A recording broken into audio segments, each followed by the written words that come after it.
धम्मपद यमक वग्गो अनिक्कसावो कासावं यो वत्थं परिदहे सती अपेतो दमसच्चेन नसो कासाव मरहती.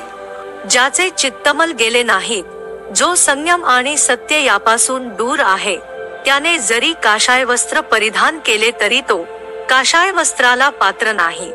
योचवंत कसावस शिलेसु सुसमाहितो उपेतो दमसच्चेन यवे कासाव मरहती.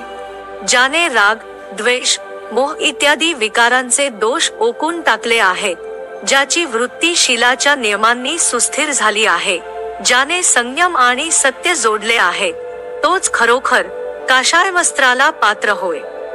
अर्थकथा. एकदा बुद्धाचा पहिला प्रमुख शिष्य सारिपुत्त याच्या ऐवजी देवदत्ताला बहुसंख्य लोकांनी भिक्षू वापरता तसला पण अतिशय किमती पायघोळ झगा अर्पण केला. काही अनुयायांनी देवदत्ताच्या अंगावरील तो झगा पाहिला आणि ते देवदत्ताला म्हणाले की त्यासाठी तो लायक नाही.